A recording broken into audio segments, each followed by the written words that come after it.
Hello mga kaibigan, maligayang pagdating sa aking channel. Nandito ako na may magandang video. Dapat panoorin ito ng mga nagmamahal sa akin mula sa Tuba Buyak Ustan.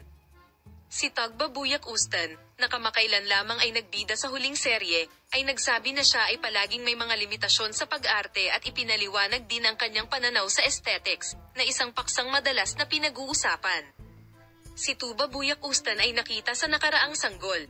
Ipinahayag ng young actor na kagagaling lang niya sa kanyang Rome holiday at kasalukuyang nagpapahinga at bumabiyahe. Medyo maulan pero maganda ang Rome. Nagkaroon kami ng girls holiday. Nakuha ng pasta at pizza ang atensyon ko.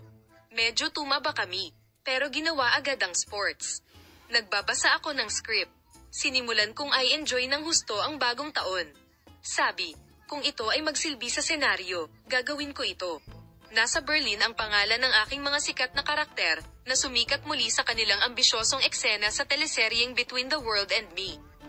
Napakalaking pagkakataon na ginawa ito ni Julia Avsar noong panahon niya, hindi ko alam ito. Pagkatapos, nakinig ako sa kanyang panayam at kailangan itong gawin.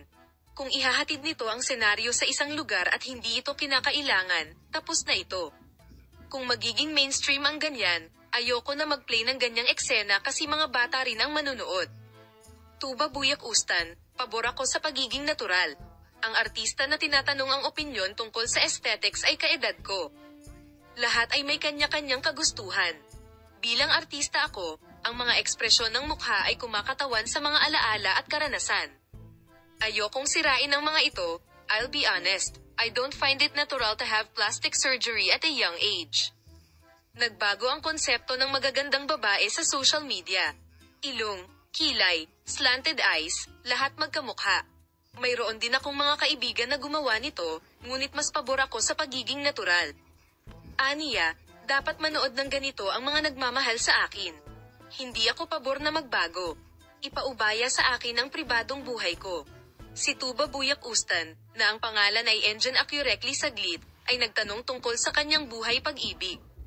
Si Engine Acurec ay palaging isang kaibigan.